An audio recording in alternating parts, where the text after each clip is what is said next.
In 2025, I read 39 books, and today we're gonna go over the books out of those 39 that were my favorites. I'm gonna go pick them off the shelves, and then we're gonna talk about it. But before we start, let's crack open a cold one.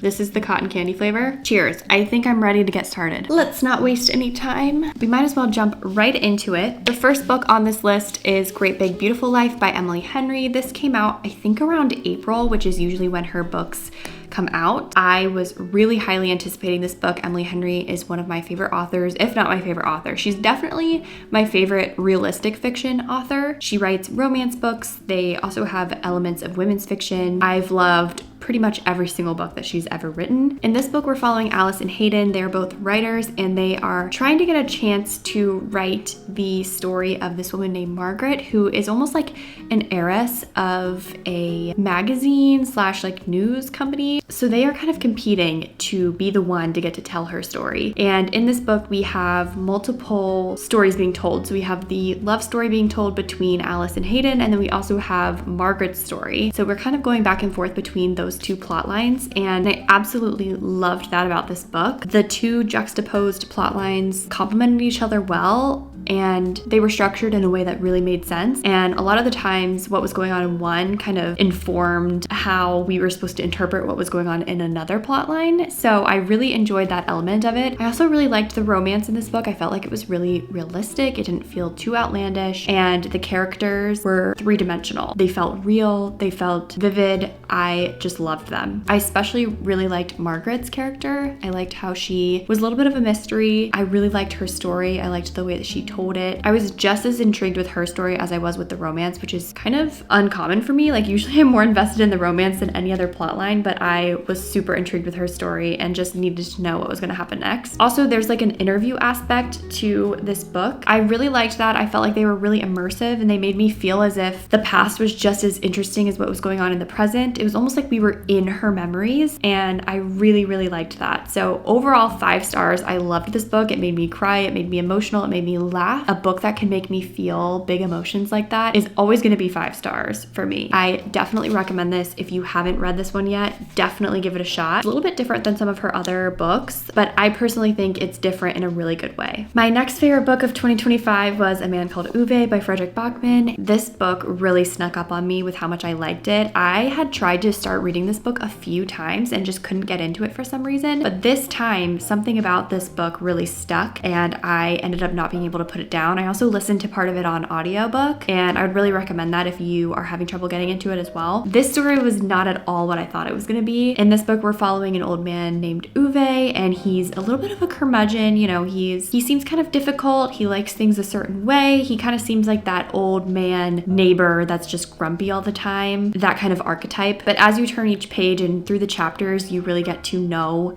him and understand how he got to where he is in the present. You're really endeared to him as a person. And I think this book has a really big overarching message about finding your village and letting people help you. It crosses generational divides. It highlights what we have in common with other generations, with people who are older than us, with people who are younger than us. And in that way, there's this real like humanity aspect to the book that is just so amazing. And it just kind of was a reminder, like, let's not leave old people behind. Like, they're so cute, they're so adorable, and they have stories that we can learn from, and they're people just like us, and they feel just like we do. This book is an illustration of that common saying, you know, treat everybody with kindness because you never know what anybody's going through. I feel like if that could be embodied in any book, it would be this book. So yeah, I rated this 5 stars. I absolutely loved it, and it has made me really eager to continue reading Fredrik Backman's work, and I'm hoping to get to a few Fredrik Backman books this year. Yeah, I was blown away by this book. I totally recommend it. And there is a movie, I haven't seen it, but it's called A Man Called Otto, and I think it's on Netflix. Maybe I'll watch that sometime soon, but 5 stars. I absolutely loved it. Next, we have The Nightingale by Kristen Hanna. This is a historical fiction book about World War II. In this book, we're following 2 sisters who are experiencing World War II in kind of separate ways. I think it highlights the different ways through these 2 sisters. It highlights the different ways that people experience war, and it also talks about, you know, how having children can affect how you fight back. I really liked that both of the 2 main characters were brave, but they were just brave in different ways, and they had courage in different ways, and they go about making a difference and fighting back in different ways, but they are just as impactful. I think this book is such an emotional read. I think everybody should read this at some point or another. It really paints a comprehensive, haunting picture of World War II. And I also think this book does a really good job of touching on how war lingers in memory and social memory, and how war affects generations removed from the war. You know, after it's over, the generations that come after are still affected by the war, and I think this book touches on that in a really meaningful way. I cried so many tears reading this book. It was absolutely amazing. The two sisters live in France, and so as you know, during World War II, France was occupied by the Germans, and so it really also illustrates that devastation of feeling like your nation has been taken away from you and it just doesn't look like what it used to. I also think this book focuses a lot on women during war, which I think Kristen Hanna does a great job of in her books. The Women was also a book that did the same thing, where it really talked about the experience of women during war. That one was about Vietnam, and this one's about World War II, but I think this does a really great job. I mean, there's so many books out there about soldiers and about how men experience war, but this book is deeply intimate to the female experience of war, and I absolutely loved that about it. I also rated this one 5 stars. If you ever have the inkling or the chance or the opportunity to read this book, I highly recommend it. It is so good, you will not regret it. Next on the list is Six of Crows by Leigh Bardugo. I absolutely loved this book. In this book, we are following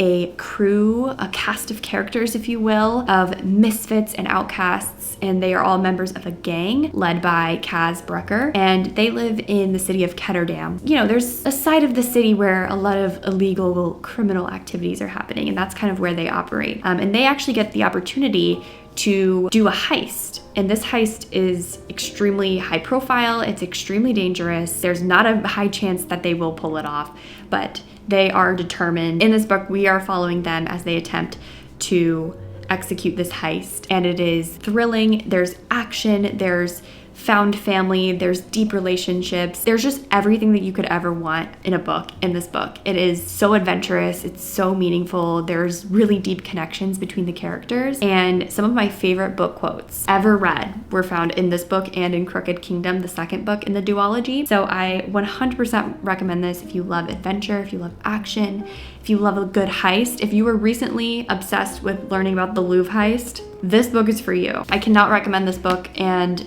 Crooked Kingdom enough. I definitely want to read more Leigh Bardugo in 2026, but yeah, I was absolutely blown away by this book, and I know you will be too. Next, we have kind of an unexpected favorite. I was really not expecting this to be on my favorite books of 2025 list at the end of the year when I picked it up, but this book really blew me away. I was not expecting it to be so emotional and so addictive and so meaningful for me. In this book, we're following our main character, Michelle, and her mom just passed away, and her dad is kind of coping with this, and so in the meantime, she goes to where they live, which is a small town called Copper Run, to take over her parents' inn and kind of just handle that for him. And her sister, her little sister, is actually supposed to be the one to take over the inn, but she is not yet done with school, so she's gonna go in her place until her sister finishes her degree, and then they'll kind of switch, and Michelle will go back to her corporate life where she's very successful and put Copper Run behind her. But when she arrives, she meets her neighbor, Cliff, who is a single dad of 2. He has a younger daughter and then he has a teenage daughter, and they form a friendship. He kind of helps her figure out how to run the inn, which is something that she's never done before, and it's not really natural for her, and they really bond, and it is just so meaningful. I absolutely loved this book. I would recommend it to everybody. I genuinely think that I will be rereading this book probably the fall time. It just is the epitome of comfort and fall and autumnal vibes. So 5 stars from me. I absolutely love this book. Next on the list, we have The Bright Years by Sarah DeMaw. I have not actually had the chance to purchase this book in its physical copy yet. I actually just bought this book on my Kindle because I wanted to read it so bad, and the wait on Libby was way too long, so I just ended up buying it on Kindle, and I absolutely loved this book.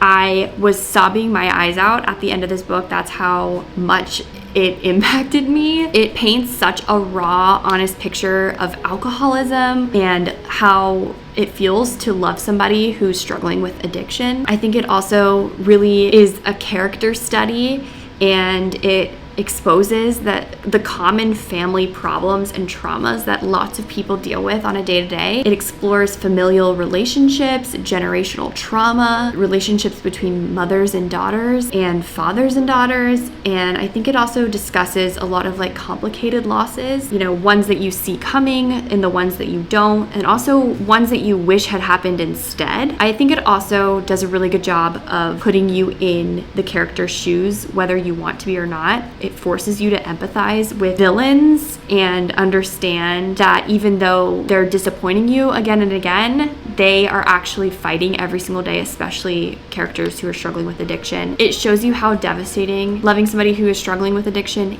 is, but it also does a really good job of allowing you to empathize with them. We follow multiple generations of the same family. I can't really tell you one thing that this book is about because it's about so many different things, but it really is a character study of this one family and the generations of people in the family, how people carry generational trauma and how that's passed down, the relationships within families. It covers so much in so little time, and some of the quotes of this book will stick with me for the rest of time. Let me just read you some of these quotes because they really cut deep, and I actually had to like write them down because I was so taken aback by some of these quotes. It's a relief to hurt for someone else. Abuse is much easier to identify when it's not in your own kitchen. That's crazy. Hate is anemic when love hangs around like turpentine in the upholstery. Okay, that's like the third time I've got interrupted while I'm filming this video. I think there was one more quote I wanted to show you. One death is 1,000 others. The death of songs and tea and rain. If she had to go, I wish she'd go already. She's nowhere but everywhere. Every death intensifies every other death. Grief is no respecter of past griefs. The fruits and their sugars are powerful, but they are also neutral. It is our thirst that drives us. Through choices made and not made, you entered this world like a starburst, and you let me ride your trail of light through the sky. We're at the beginning. It can be anything we want. I'm literally getting goosebumps just reading these quotes to you because in context, they mean so much, but even out of context, they are just beautiful quotes. The writing in this book is absolutely amazing. 5 stars. Please read this book if you ever have the chance. It's incredible. And then the last book on my favorite books of 2025 list is Frankenstein by Mary Shelley. I absolutely loved this book, and this was probably my most unexpected book on this list. I don't really read classics a lot because they are so intimidating to me, and I also haven't really liked the ones that I've read in the past, albeit years in the past. I actually read Frankenstein in middle school for school. It was a required book in, I think it was like 8th grade maybe, and I did not like this book. I ended up rating it like 2 stars in 8th grade. But also I was probably like, 13?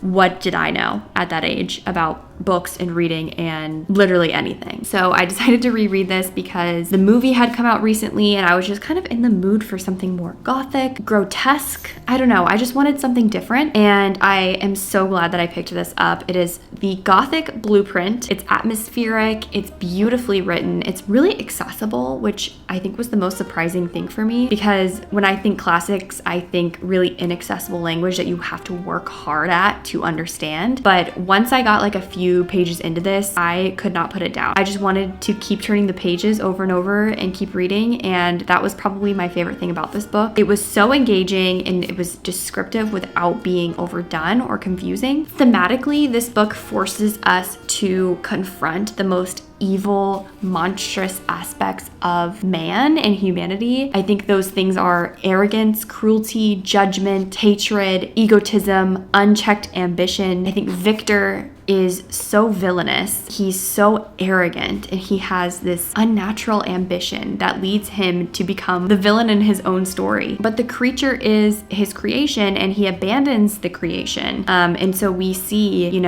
this dynamic between creator and creation. And at the end of the day, like, you feel so bad for the creation because, like I said, he's been abandoned. Victor refuses to create a companion for him, but you ultimately have to characterize him as a villain as well because he commits heinous acts. So even though you feel bad for him and you empathize with him and you understand why he does what he does, you ultimately have to come to terms with the fact that he's also a villain. So I really liked that about the book. And then after I read the book, I watched Guillermo del Toro's new Frankenstein movie on Netflix, and I absolutely loved it. It was so good. Jacob Elordi deserves an Oscar for portraying the monster. He did such a good job. I literally wanted to cry every time he came on screen. I felt so bad for him. And obviously, like, Del Toro took some creative liberties with the story. It's not a 100% one-to-one adaptation of the book. It's an interpretation of it.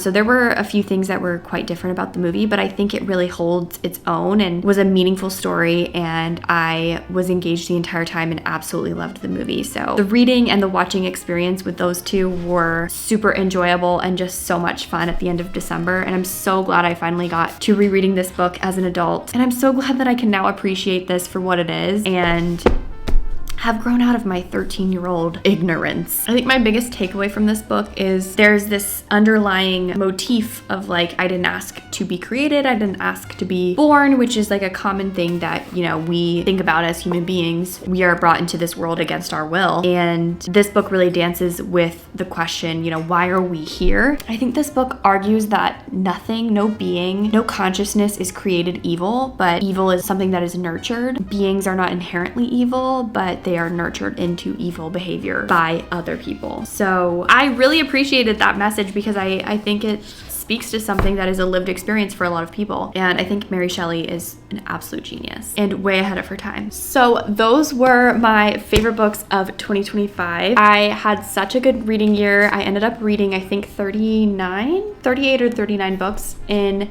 2025. It was a great reading year. I read so many good books. It was really hard to pick. I had quite a few good reads. Hopefully I continue to read absolute bangers in 2026. I have such a good list of books that I want to read this year, and I'm really looking forward to jumping into them. I've already finished one book this year, and I've started another one that I'm absolutely loving, and that honestly might make it into my favorite books of 2026 video at the end of the year. But I am just so excited for what's to come. I'm so excited to film more videos for you guys and to get more book content out there this year. I'm definitely prioritizing that as we move forward. I have so many exciting videos planned and content planned as well. I'm doing some short content on TikTok and on YouTube Shorts, so be on the lookout for that. But let me know if you guys read any of these books, and if you did, what you thought about them, and also let me know what your favorite books of 2025 were. If you think I might like any of them, let me know in the comments and I will check them out and add them to my TBR. All that being said, that is the end of today's video. I hope you guys enjoyed it. If you did, please give it a thumbs up and subscribe to my channel for more book content, vlogs, lifestyle content, all of the above, and I will talk to you guys very soon in my next video.